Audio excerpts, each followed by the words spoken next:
It's BudPod 42, Remote Pod. Acoustic Boogaloo.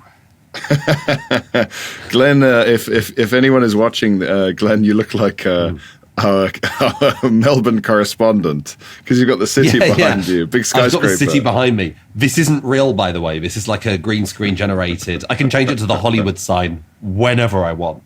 Low budget, late night, Fallon, Kimmel, Jay Leno-esque talk show is the background. Yeah. Maybe like whenever GMTV had like an Aussie correspondent or whatever. Did you ever do that as a kid where if you were watching something where there was a background like that, did you just watch the background to try and see if there was like a bird or like a light change to see if it was actually real? Yeah, see if it was like an enormous plane crash. And they never mention it. Just Godzilla. But that would happen every time. Yeah. It's on a loop. You go, that Godzilla's looping. Yeah. That's not real. We should probably point out, what time is it where you are? It is 9:30 in the morning. Right, so this must be your least favourite Tinnies episode yet. Oh, God. Just spend the rest of the day howling on a bench. Yeah, whereas it's 7:30 p.m. for me, so this is my first Wine 11. We've done Tin Laden, and this is my first Wine 11.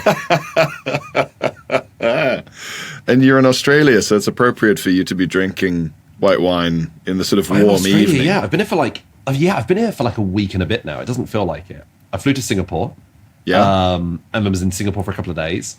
Those really boring social media posts you see do the rounds occasionally of like the best kind of pint, and it's like the airport pint, the pint on the balcony and it's always really blokey. It's like while the missus is getting ready on holiday, that sort of thing. And I always want to do one of those lists where like it becomes increasingly insane. You know, it's sort of like first night in the prison cell pint. Upside down pint. The upside down pint. But I've realised I think I do have a favourite. I do have a favourite pint. Oh yeah. And it's being in an Asian country, sat on like a plastic chair, on literally the pavement outside a place that seems to double as an abattoir, but also serves beer. And just having a pint, like literally on the strip. That's like doing that like midnight the night I arrived. It was like that was phenomenal. Can I real all timer for me? Can we substitute that for maybe like, I don't know, like developing nation pint? Developing nation pint. Because this is Singapore. Like it's so glitzy. Oh no, but the plastic chair aspect and the weird business behind you. That could be South America, Caribbean, Africa. It makes you feel like Anthony Bourdain. Do you know what I mean? Sit on a plastic chair. Have your pint. It's so unfortunate that I think he looks a bit like Jeffrey Epstein. He's a fucking dead ringer for Jeffrey Epstein. Yeah, and because that's just who I think of in my head. I'm like the Epstein chef, and it's like people are then like, what has he cooked for him? And I'm like, we don't know. We don't know. There's all those TikTok accounts that are like, Senator so-and-so or Brad Pitt is secretly Henry VIII or whatever the fuck, because the faces are the same. Yeah, this guy from a Victorian photo is Nicolas Cage. And you go, have you never experienced the concept of people looking like other people? But they never go for people who were alive at the same time, e.g. Bourdain and Epstein. They're not, that would be a more conceivable saying, like, actually, it is the same guy. They were alive at roughly the same times. It all fits. Instead, they're always going for a time-traveling aspect as well. Like, they think they're trying to play having undiagnosed schizophrenia or paranoia on hard mode. I think Anthony Bourdain was, Jeffrey Epstein was so paranoid that people would find out he was secretly a television chef that he created this whole backstory where he had this whole paedophile island. Because he was like, I can't let people know that I make delicious food. Well, this is the thing that mainly what the FBI has been doing is redacting all of the fantastic recipes from the Epstein files. Yeah, if you look at all the Epstein files, they always start with, my grandmother taught me this amazing... and then it's just black text from there. And then you're reading it and you're going, 3 fresh redacteds, a kilogram of redacted... Yeah. A dash of redacted. Every single redacted file always ends with plate up and enjoy. And you're like, what? What kind of sick freak is this? What was Bill Clinton doing to these kids? Speaking of bad celebrity behavior, I had one of those, I think in a recent episode, might have been a Patreon, we spoke about uncontrollable laughter and how painful it can be, and when it's in a situation where you shouldn't be laughing. On the Singapore Airlines flight last Friday, I had one of the most uncontrollable laughing fits I've had in a long time, because I remembered something I hadn't thought about since, and it's based off something I think we've discussed on the pod before. Have I ever told you about the Celine Dion incident when I was at primary school? Oh, I don't know if you have.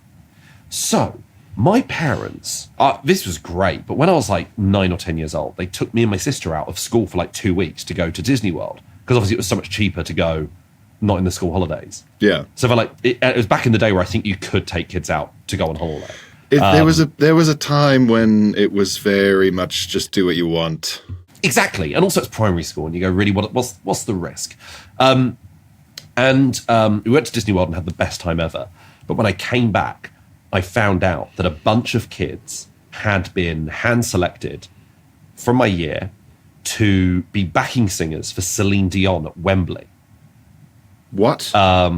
Yes. And because I had been away at Disney World, they would have selected me, and as a result, they didn't select me because I couldn't be part of the rehearsal process. So I was the only kid to ever resent going to Disney World, like in retrospect.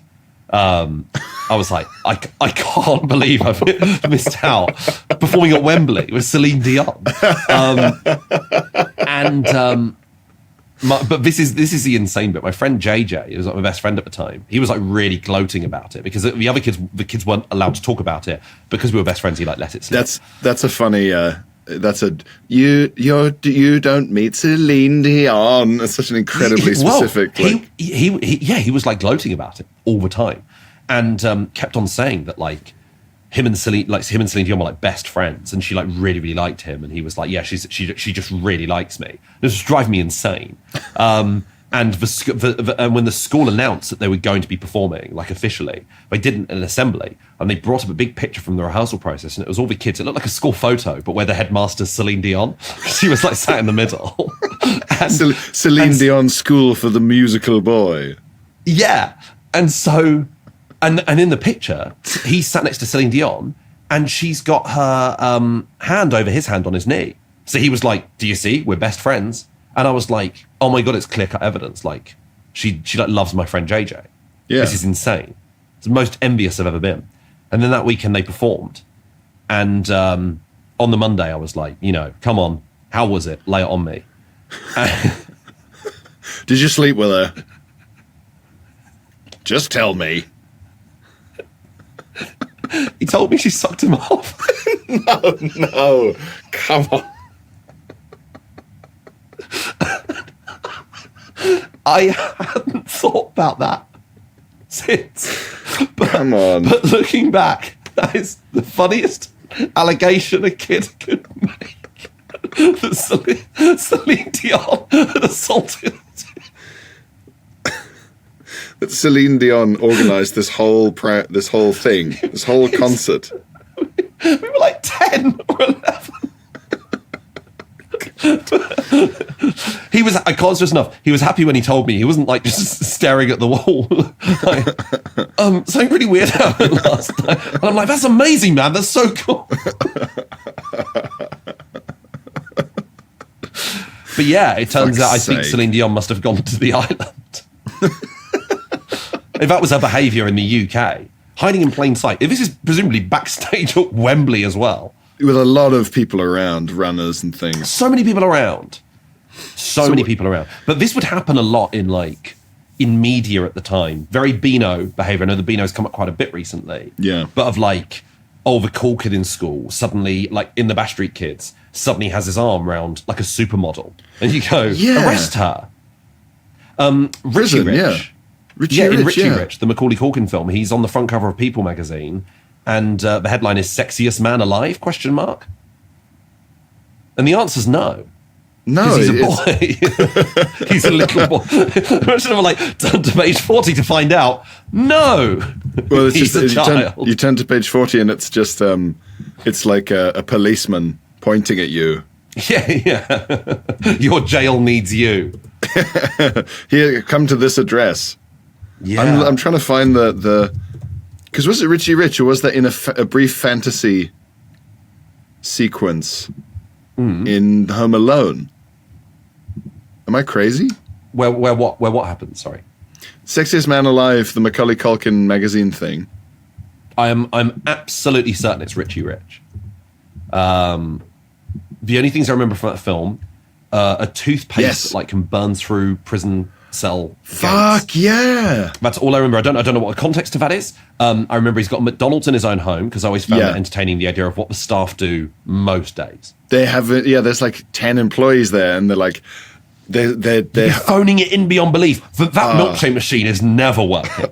You go, no, I'm not doing that. If it's working, it's never cleaned. Right, yeah, he's getting I'm not really cleaning it out. Fuck this kid. And I remember as well, I think near the beginning you see the school he goes to, and there's only like 4 other kids in his class, and they're all like insane rich kids, and one of them's getting like a tailor is like measuring him up like during the lesson. And I remember sort of thinking those kids look like terrifying dickheads. Like, Joffrey. They're all just Joffrey. One of them is going to grow up to be the yellow guy from Sin City. And just Sin City, yeah. He's going to get his dick ripped off by Mickey Rourke. Exactly. Yeah. Eric Trump running a hand through wet hair and trembling as they say, "My father is a great man. The people of Gotham." I always have to raise the question of self-awareness. Like, that's what was so interesting to me about all the creepy cartoons that they did release from those Epstein files, which was that the cartoons, the like scrawled children's drawings were like a prop from a horror film. And yes, he was not a talented artist. But like someone might have given that. Well, of course. Hitler was better, yeah. Of course. No, someone gave him the drawings, I think. Oh, okay. I think it was that someone gave them to him as like a funny gift. Like, I did a little comic strip about your life, Jeff. And he's like, I need to stop hanging out with kids. These kids give shit gifts. Kids give shit gifts. All those ashtrays. If the wretch got me an ashtray for my birthday, I'd find that the funniest thing. They probably don't do that anymore, do they? Making kids make ashtrays out of like instant clay and then painting them. No, I try to think whatever I had to make. It was all, all that dry pasta shell bullshit. Pirate maps dipped in tea. And then DT was obviously inevitably coat hooks that looked terrible. Coat hooks, God. I made an ashtray, I'm pretty sure, in South Africa. Because everyone smoked. Everyone smoked. I think your mum's going to love this. Yeah. The teacher's like, your mum's going to love it. And they were just like, like, I think if your parents didn't smoke, they'd be like, oh, I think you should be in a separate class. You're clearly... I was actually going to come on this episode today and really sincerely and say just completely offhand that I was getting really into smoking and just see how far that could go before you were like, what are you doing? Hot weather Glenn. Hot weather Glenn. I suddenly get really into cigarettes and I'm like, I'm already nervous about that duty free. I know I'm going to overspend. I tell you what I did come up with today while walking around. Head injury tat. So like we've seen before those posters where it's like Pilates. I thought you said pie and lattes. Yeah, just such a already Ginny hearing Weasley. I thought you said Ginnel, please thee, and you go to see a doctor. I was thinking a big poster of one of the stars from Jurassic World, and it says Bryce Dallas Howard. I thought you said nice phallus, coward. And then I was trying to. And then I was picturing that on a poster outside a cafe. And then I was trying to think what the context could possibly be. I don't think it's if, like, a streaker has annoyed you and it's something you say sarcastically at Wimbledon. Nice phallus, coward. Nice phallus. What a horrible... What a coward. But yeah, coward. What a combination of sort of casualness and Latin. It's really horrible. Those two things together. Do you know what it could be? A sort of sometimes when you walk through Soho in London or a lot of major cities, there might be like in Soho's Chinatown, there is a middle-aged Chinese lady who stands around in a doorway near Kubar, where there was that gig. And she like tries to beckon tourists in for a quote unquote massage, right? Like, fine. Oh, I've never encountered her. I used to do that gig at Kubar all the time. Yeah, she haunts the doorway. So, you know, if you come out the Leicester Square entrance and you go through it's briefly Chinatown, and then it's a big gay bar on the corner with a mad gig in the basement, and then it's Chinatown again. Yeah. In that first random, like, 10 meters of Chinatown, right next to the Hippodrome, there's, like, a lady, she's just always in the doorway, and she's quite aggressive. And that could be her sign. Nice phallus coward. That's really good. But she's trying to, like, taunt you into coming into the definitely normal massage parlor. She's like, that's got if you're not afraid, why don't you fucking come in here? Yeah. Come and have a go if you think your dick's hard enough. Is it that? Nice phallus, coward. Yeah, I could work. That's what you say. Yeah, if you turn her down. I mean, maybe it was something people were saying to like lovers were saying to Noel back in like the 50s. Like to Noel Coward, nice phallus, coward. Like someone might say tremendous dick, Novellie. Tremendous dick. Referring to Noel Coward as Noel really threw me there. I was genuinely like, sorry, who are we talking That's about? not the first Noel. It's not the first Noel. No. Like, it's either like Gallagher, Noel, or that's kind of it. Here's an idea. What about an album called Noel and Noel's Noel? So it's Noel Gallagher and an AI Noel Coward doing Christmas songs together. like David Bowie and Bing Crosby. Yeah, exactly. Yeah. I fucking hate that Little Drummer Boy song. I hate it. Just the concept of a little drummer boy annoys me. You go, we're giving a child access to percussion is already a nightmare. It's the last thing you want around a baby. It's the last thing you want around a baby. A slightly older child who wants more attention, just hammering away at a fucking drum. And it's very berries and cream. Do you know what I mean? I used to get annoyed whenever I walked past an old phone box and the old BT logo was like a boy with like one hand up as if he's holding up a tray of drinks, but just holding up nothing. And the other hand playing a long pipe. Like Puck. And I just thought, you absolute, you wet piece of lettuce. I couldn't stand him. Him.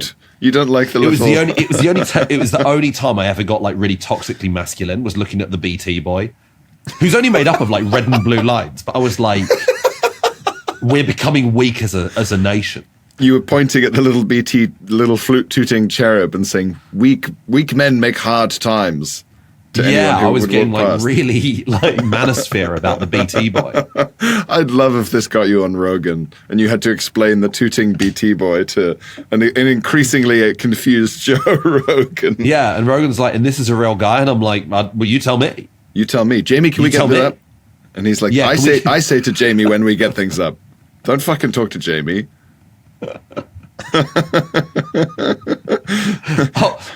Being in control of that, but I like being in control of any room you're not in control in is such a funny power play to do. It's really funny, yeah. Going around a friend's house and saying to can we get some drinks around for these guys over here? Can we get some bottles of water in for these guys? And they haven't asked for it either.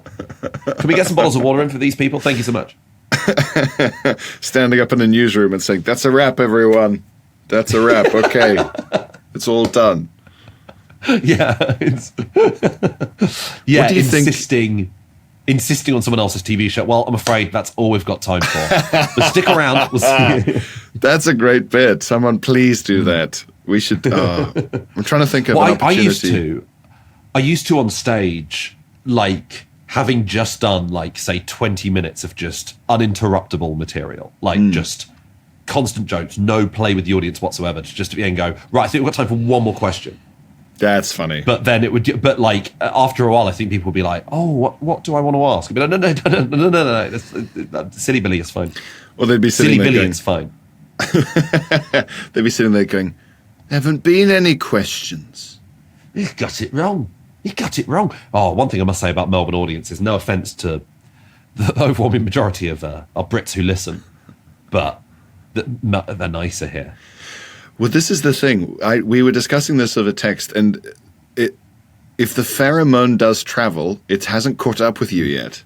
No. I remember reading once, I think it's the Bedouin who believed that if you traveled for a long distance, it would take your soul 3 days to catch up with your body. And that explained that. Oh, so it's like it follows. Like it's going to hit me eventually. Yeah, midway through. I think it's just sort of like Melbourne audiences are so up for it, and they're very arty, and they're up for, like, I've made my show weirder and sillier, like, as a direct result. Yeah. Because they're just like, a Melbourne audience is like, oh, we'll just take anything. Whereas British audiences are a bit more, what about their legs? They don't need those. And you just have to adapt to that, don't you? I will say,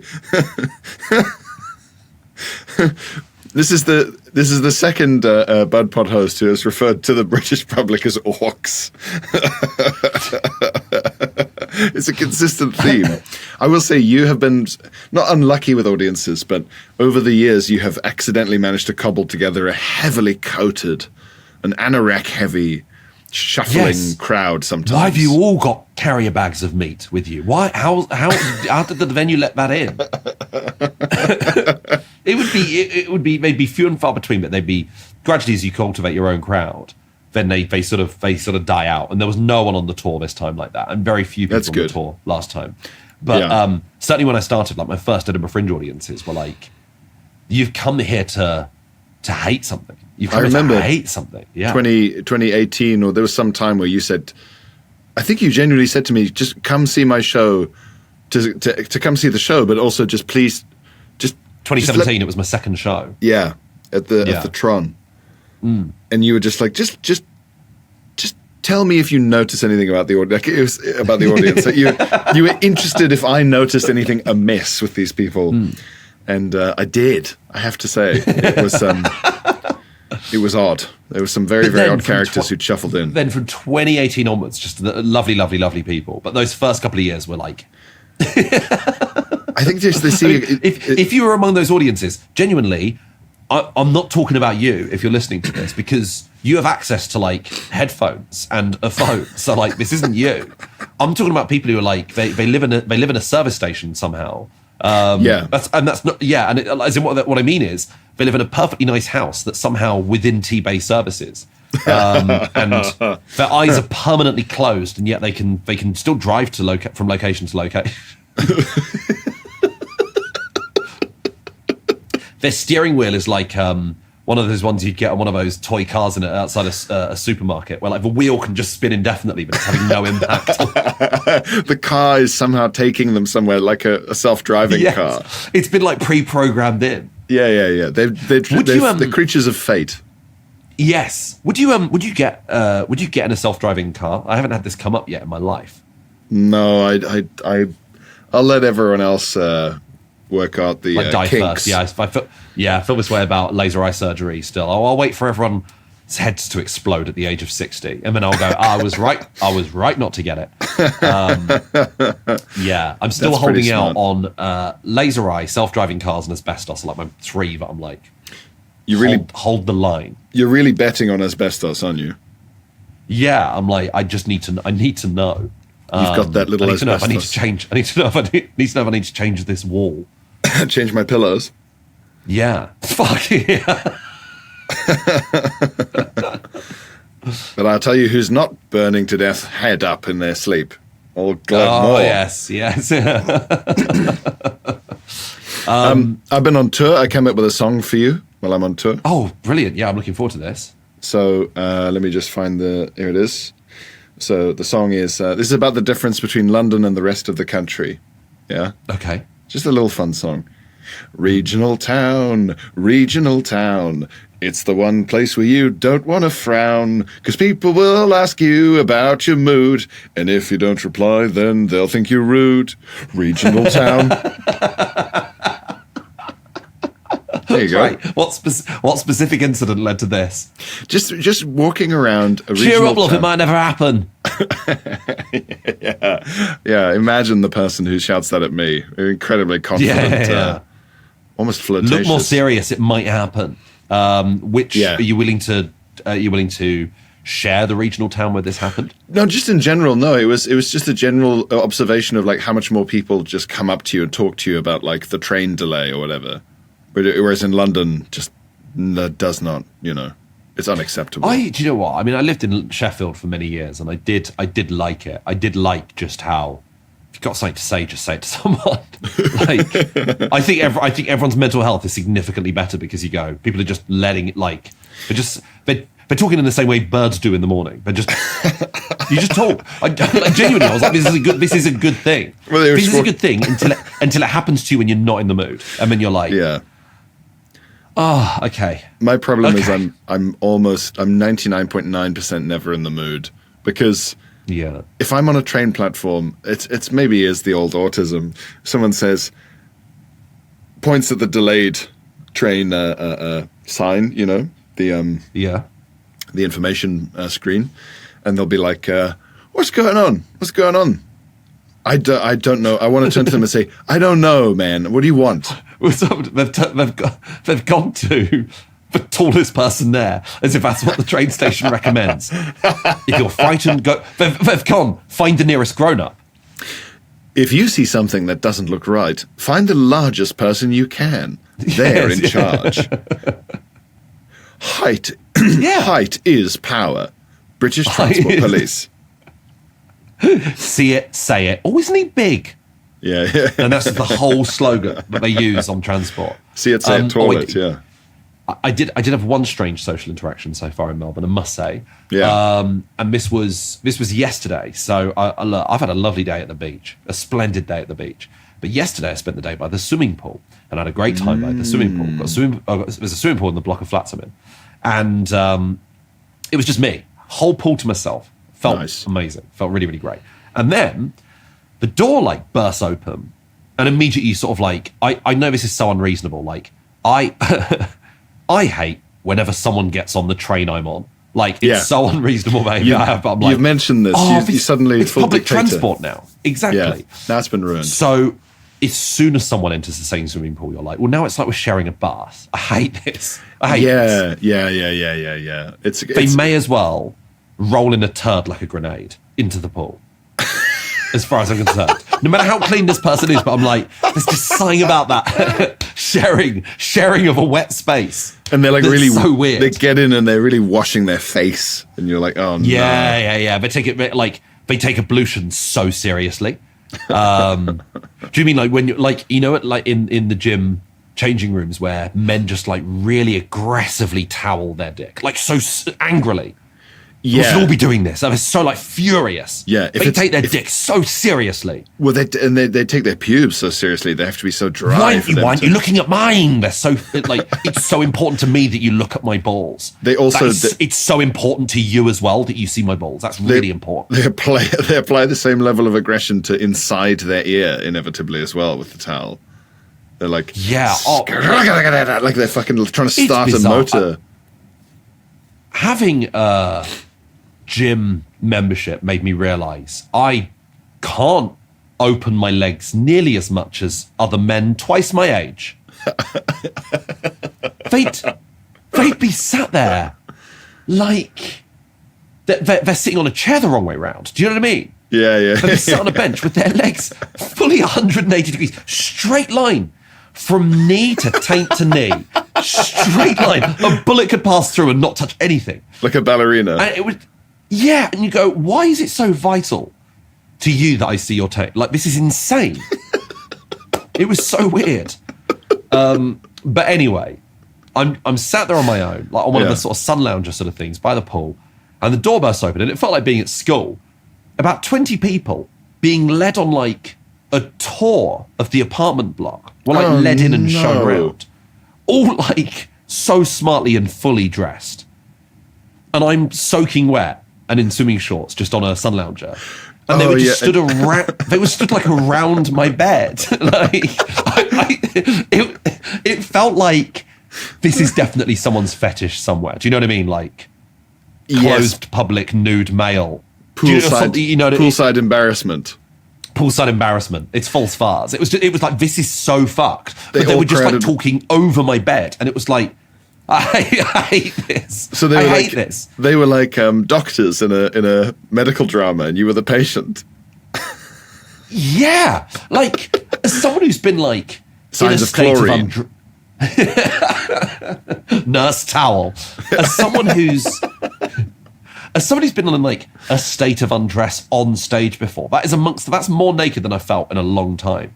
Even compared to like being naked in front of people, it was just awful. I hated it. Really, really unpleasant. Really unpleasant stuff. It is a kind of. It's like you're the sort of bikini model whose job is to stand next to the car, right? Like it almost is like the hotel have put you there to demonstrate that it is possible to get in the pool. It's not full of acid. It's a real pool. It's maybe I felt like the world's wettest stock photo model because they're always bone dry. Do you know what I mean? Yeah. They're always bone dry. Like the Wretch has been the most bone dry I've ever known anyone to be, because he seems to like to just be by the side of the pool and refuses to get in. And similarly with the sea, loves to look at it, loves to be directly next to it, refuses to get in. And I was thinking, he'd do so well on Love Island. Never tempted to get away from the heart of the action. Yeah, refuses to get in the pool. I've always thought that was it Love Island that your wife referred to in her wedding speech as a TV show that made you Housewives, Real Housewives.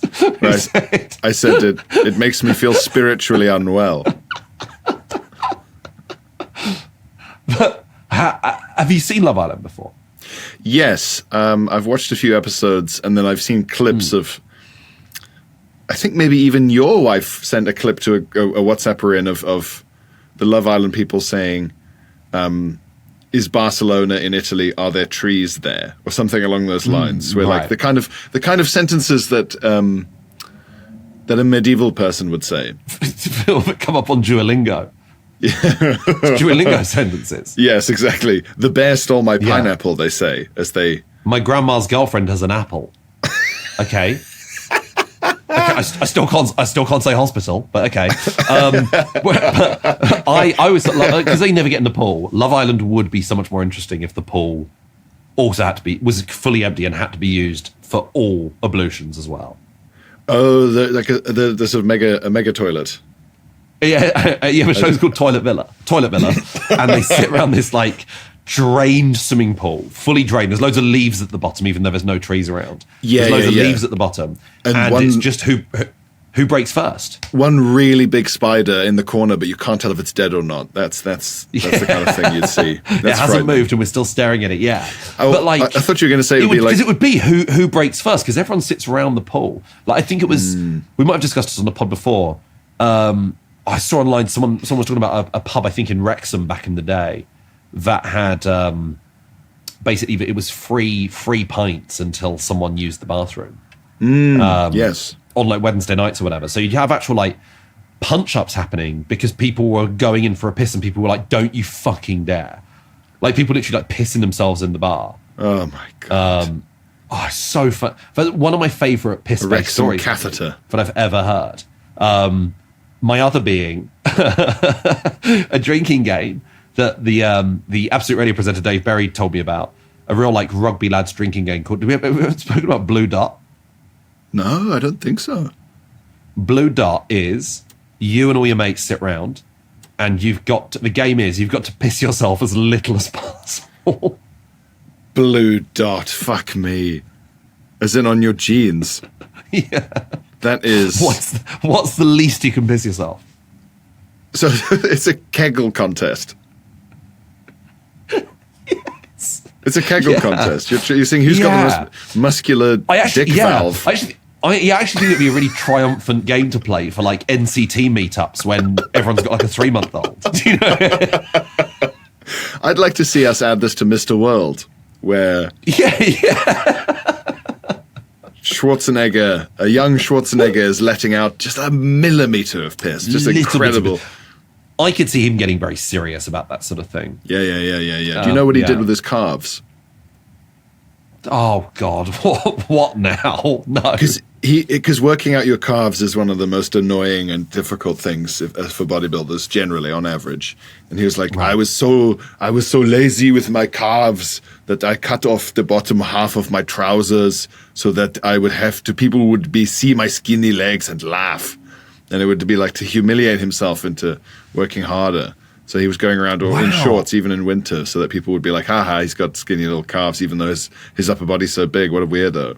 So he would do that, but with his dick. He'd just have his dick. Well, yeah, that's what the Spartans did, didn't they? They'd get trained up. All the boys would get trained up. And part of the training was they'd get all the women from the town in, and the boys would be naked, and all the women would laugh at their dicks. It was like constant humiliation. So that you were just toughened and toughened and toughened. I haven't heard about this part of Spartan training. Right? Yeah, no. This was supposedly a thing. Did you have this as a dream? No, I got taught this in classics, but by a very intense teacher who always taught us the most sexualized elements of these things with real wide-eyed delight. Real like, can you believe this used to happen? Joy in his eyes. Yeah, I mean, looking back, I'm not sure how I get with the subject, especially with the subject of niche as classics. You shouldn't trust classics in a non-private school, because it's a renegade. So let's retract that bit.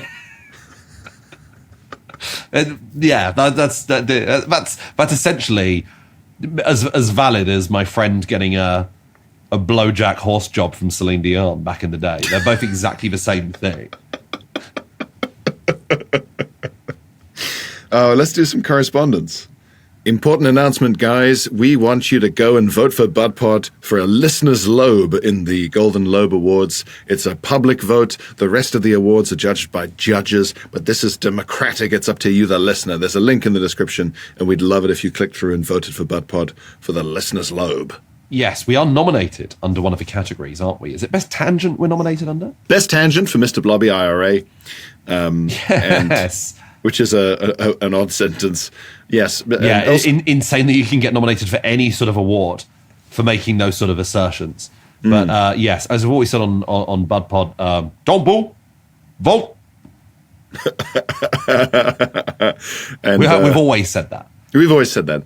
And I should also say, talking of Schwarzenegger and his little shins, we watched, for the BudPod watch-along tier, we watched the Schwarzenegger classic Commando. So if you want to hear what Glenn and I made of Commando, sign up to that tier and have a little listen and a watch-along, please.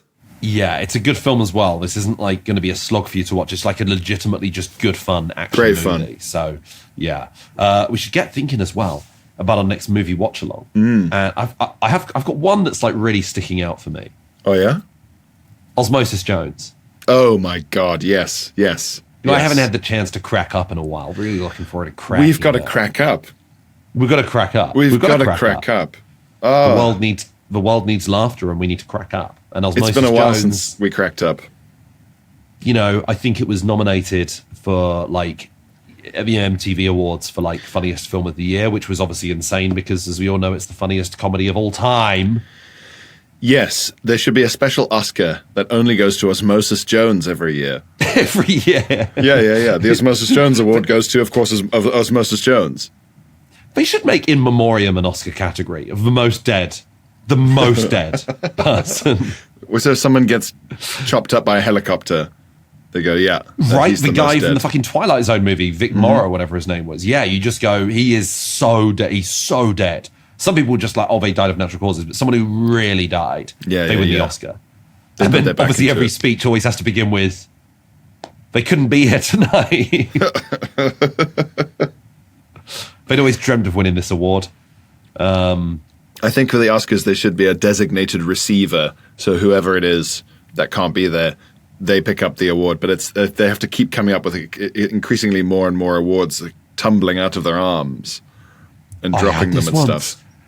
We've hosted the same awards corporate gig a few years ago, and it was some TV and movies award, Do you remember hosting this? I can't remember what it was. It was like international films or international TV shows. It was the Distribution Awards or something. It was like most widely distributed Spanish drama. Like it was very strange. Gosh. And it was from films from all over the world, and people had travelled from all over the world, the people involved in these movies, to be there, and was so excited. And Netflix won fucking everything. Yeah. They won everything. And Netflix had sent one guy, just one guy, and he kept coming, and he looked like so ironically like like a Wall Street like CEO. Yeah. And he looked like Michael Douglas in Wall Street. And by the end of the night, he was walking up with this clutch of awards. And I've never seen this brought an award ceremony, but it reached a point where he stopped coming up, and we stopped asking him to come up because we were like, we'll just send the award down to you, because he had nothing to say for each one. He was like, thanks again, I guess. I wasn't even aware this show existed, but another win for Netflix, I guess. Yes, it was awful. I didn't know Netflix. Awful. I didn't know Netflix was available in Portugal or Sri Lanka, but I guess it's good that we have won every award for those countries. I've never seen someone. I wish you could measure the applause from the first time he won to the last time he won and see the absolute downturn. But by the end, everyone was like, "We know." To the point where it was getting a sigh in the audience. Yeah. Whenever I announced Netflix as one of the nominees, because it was like, oh, okay. Like Putin in an awards category in Russia, just like yes, yeah. Fuck's sake. And Mugabe's won the award for most votes. Right, let's be little correspondence boys. Let's do it. So, this is from Tom F. Thomas. Sorry. Oh, short for Tomothy. Yeah. Tomothy Oliphant. Tomothy McVoy.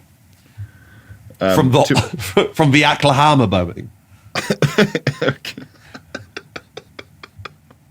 What a fucking two Ronnies terror attack that is.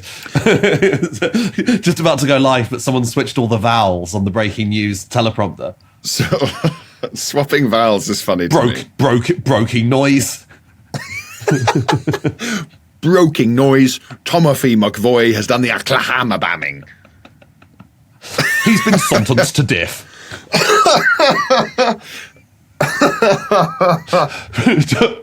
by lethal injection. And it's a good night from me. Sentenced to be hinged by the knock until dude. By all but poor pint. It just sounds like Dutch. The Holmin. Yeah. Yes. Hinged by the knock until dude. Yeah, Dutch. So Thomas says, to my favourite little bud dads, which is nice. Hello, son. Mad Monkey Kung Fu. This is about the graffiti. Yes. Yeah.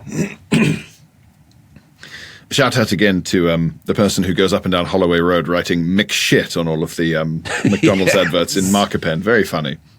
Mad Monkey Kung Fu is the name of a rather good 1979 Hong Kong martial arts films. Other good Kung Fu film titles include Shaolin Drunk Monkey, Dirty Ho, and The Magnificent Butcher. Yes, Magnificent Butcher I'm aware of.